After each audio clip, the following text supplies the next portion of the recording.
process of diabetic kidney disease, including the end-stage renal diseases, or during dialysis, or during the transplant, and even the post-transplant patients also, we can continue insulin along with the DP4 inhibitor, the linagliptin.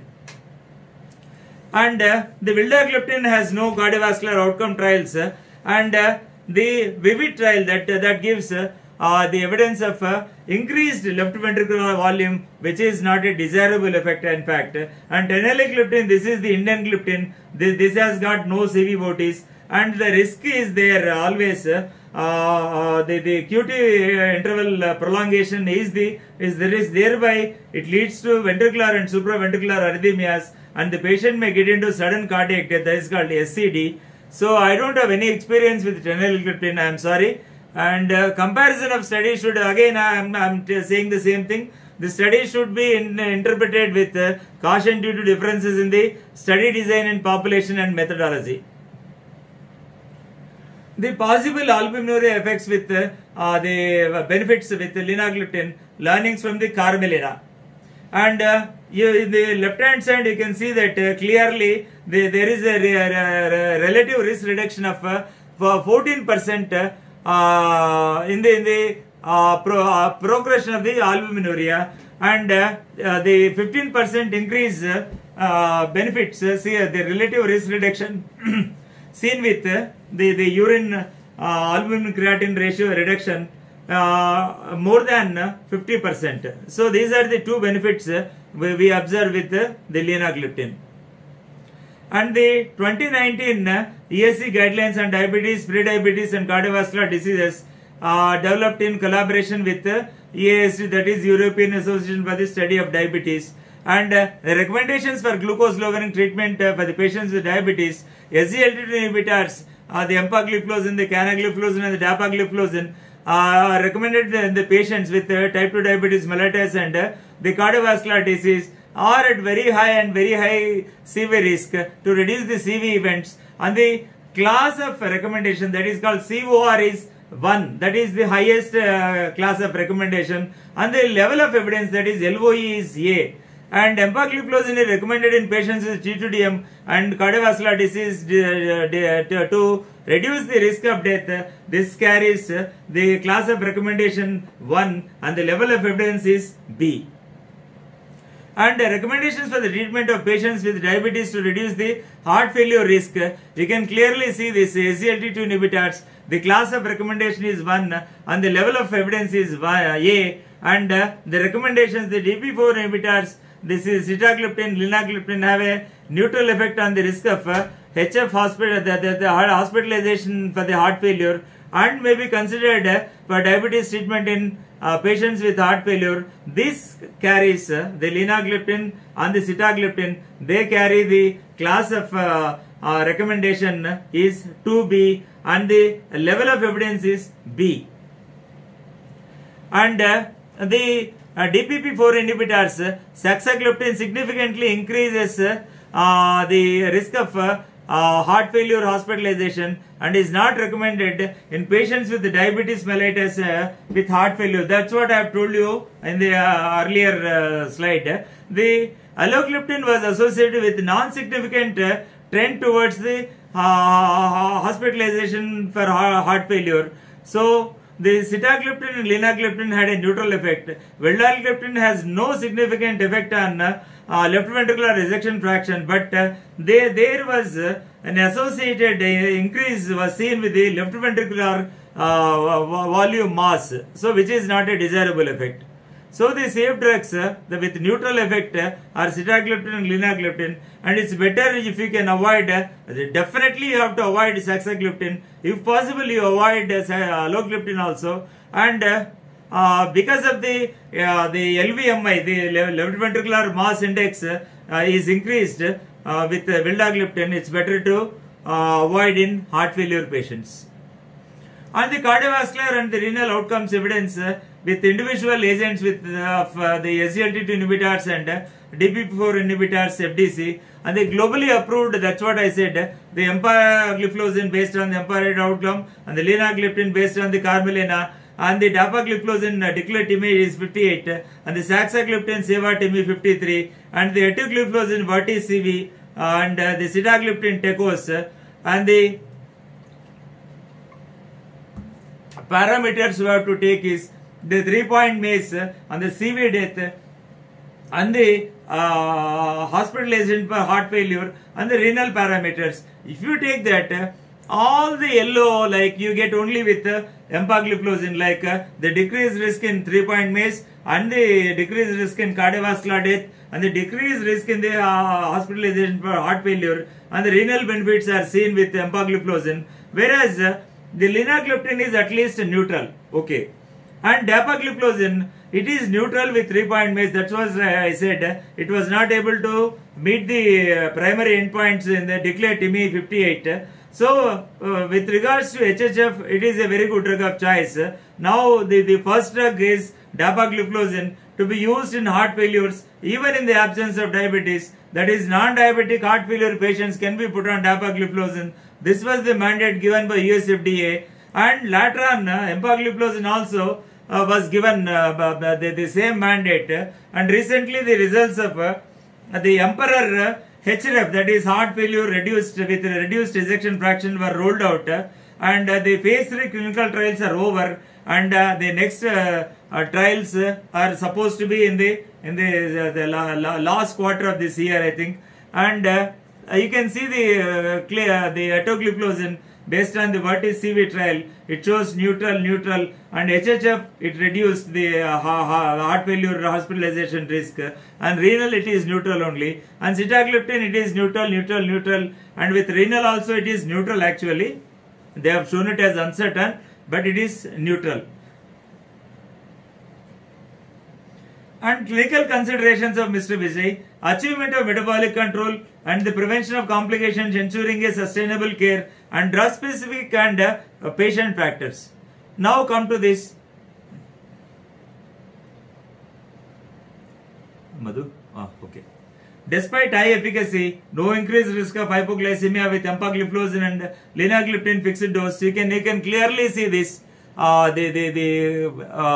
Risk of hypoglycemia is very low, even with the 25 of EMPA with Lina 5 and the 10 EMPA with Lina 5 and the EMPA 25 alone and the EMPA 10 alone and the Lina 5 alone. It is only a marginal, that is a very minimal risk of hypoglycemia. Almost we can say that you don't find the risk of hypoglycemia either with empagliflozin or with linagliptin or with both, unless otherwise this combination is used along with sulfonylurea, the first condition, and the second is addition of insulin may increase the risk of hypoglycemic episodes. So you have to be cautious while initiating insulin when the patient is particularly on the combination of metformin. On top of it, the empagliflozin, linagliptin are added. If you want to add in sulfonylurea or you want to add insulin to that, you have to start with the minimal dose because that tends to increase the risk of hypoglycemia, not because of empagliflozin, not because of linagliptin, but it is because of the insulin and the sulfonylurea. And you can see this, and when combined with this lower incidence of this is the slide with showing the lower incidence of genital tract infections with empagliflozin and linagliptin FDC. Even the FDC of 25/5 had shown the like 4 and 10/5 had shown 4.4%, and the EMPA 25 alone had shown the incidence of genital urinary infections, including the mycotic infections and the UTIs 6.5, and the EMPA 10 also there is no difference between the dose 10 and 25, it is the same, and the Lina has shown 2.6, and the addition of combination of SGLT2 and EP4 inhibitors demonstrated lower risk of genitourinary tract infections when compared to SGLT2 alone. So you can clearly see from this diagram that the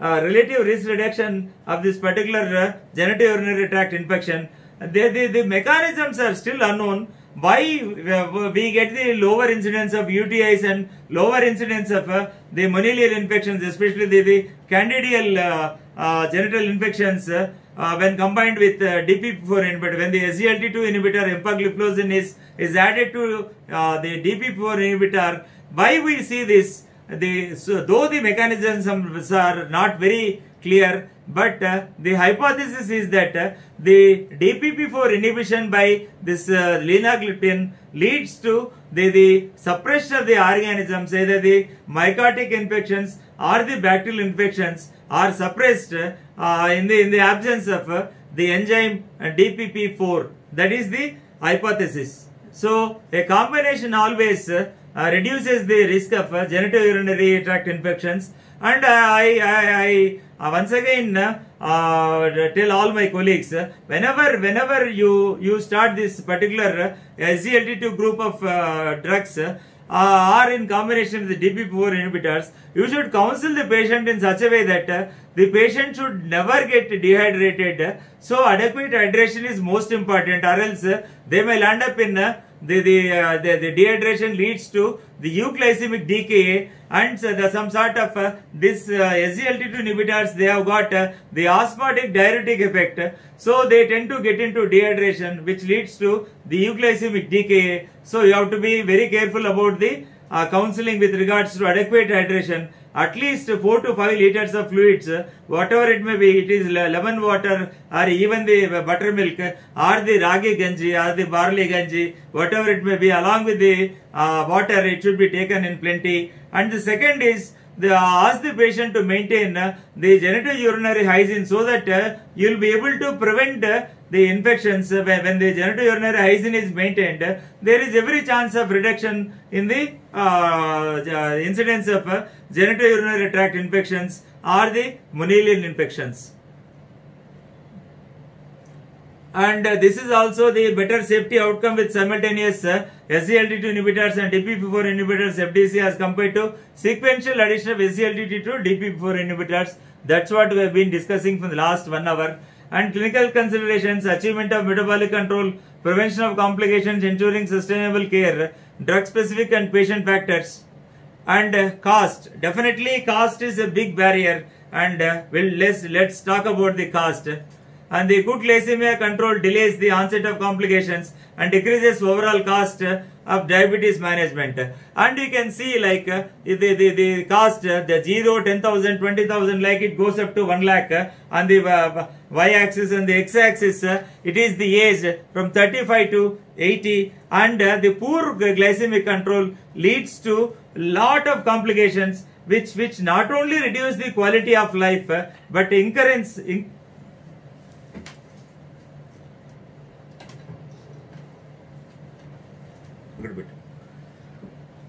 and the patient has to incur lot of expenditure on the complications of diabetes. That's what. And initiation of the diabetes complications, that's what they tend to rise as the complications they start shooting up. Naturally the cost of expenditure increases, and it is an economical burden for a country like India, where we don't have the health insurance system actually, whereas the other countries like you take United States of America, there is NIS, that is National Insurance and when you take UK, that is NHS, that is National Health Services, they take care of the patients the health policies and the health related complications, where we don't have that facilities in our country because of the large huge populations. And I already said it decreased life expectancy and reduced quality of life. And you can see the clear graph, and where the good glycemic control, even at the age of 80, the cost remains low, and the complications also, and they are very low, and the very incremental cost, you can see with this, the difference between the incremental cost in the beginning of the disease process, and as the disease progresses, as the age advances, as the complications set in, the cost goes like up anything, and the quality of life also they decreases, and the life expectancy goes down. They die like the very prematurely. They die. That is, premature deaths are common in diabetes. So by achieving a good glycemic control, by avoiding the complications, you can improve the quality of expectancy, life expectancy, and a better quality of life. And definitely SGLT2 inhibitors and DP4 inhibitor combination may become more cost effective. See, like used individually, every tablet is around somewhere around 45 rupees to 50 rupees. So put together it will be somewhere around some 100 rupees. When you take the combination of SGLT2 and DP4 inhibitors, because I regularly prescribe that particular combination, the Glizambia, this thing. So it is available at the price of 78 rupees per tablet. Thereby you can minimize at least 20 to 22 rupees per day.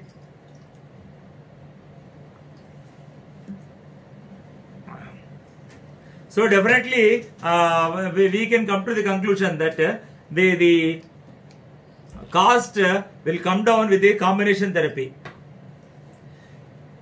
And you can see the SGLT2 and DP4 pathway had higher direct medical costs, and the SGLT2 by DP4 pathway had lower indirect medical costs due to reduction in the diabetes related complications and delayed insulin initiation. And SGLT2 and DP4 pathways had improved quality of life, and SGLT2 and DP4 pathway is more cost effective.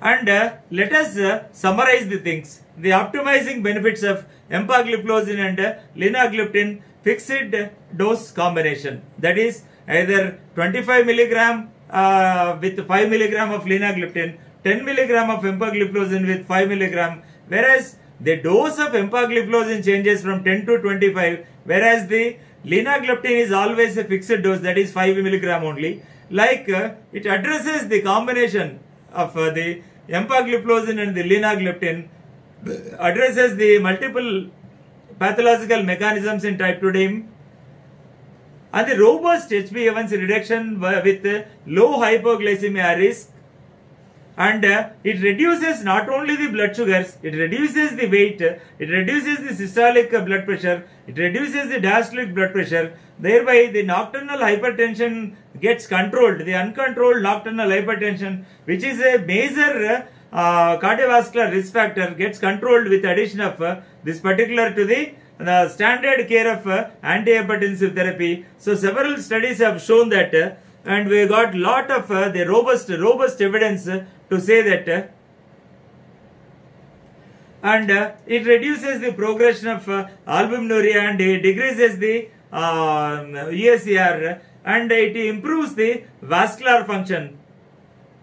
And the robust evidence for cardiovascular outcomes and the heart failure and the renal outcomes with empagliflozin and linagliptin. I have shown you the evidence-based medicine, and the proven mortality benefits with empagliflozin in type 2 diabetes mellitus with atherosclerotic cardiovascular disease is a class 1 recommendation as per the European Society of Cardiology and European Association for the Study of Diabetes, EASC and EASC combined treatment consensus 2019 statement. And both empagliflozin which has got the class 1 recommendation, and the linagliptin class 2.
So both empagliflozin and linagliptin recommended in T2DM with heart failure.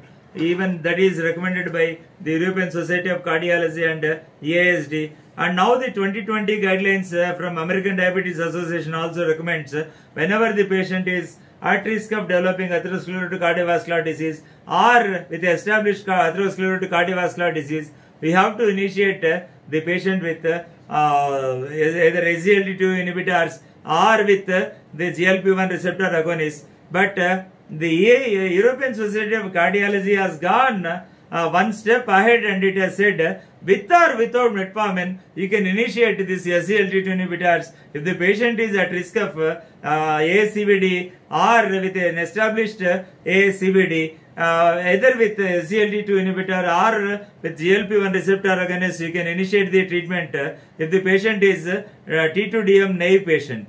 And this is proven to be very safe, very cost effective, and safety. I told you there are certain problems with this particular SGLT2 inhibitors, and you have to counsel the patient before you generate a prescription. I told you regarding the maintenance of genitourinary hygiene and the adequate hydration, so that will not let the patient get into the euglycemic decay, which is a life-threatening combination. And these combinations should never be put on to a type 1 patient or to a pregnant lady, which is an absolute contraindication, and safe and cost effective and convenient for once daily dosing. And thank you so much for the patient listening, because there were too many slides, so it took me a long time. So kindly bear with me. Thank you so much, my dear friends. And if you have any question and this thing, you please you can text your questions so that I'll be able to take up the question and answer session.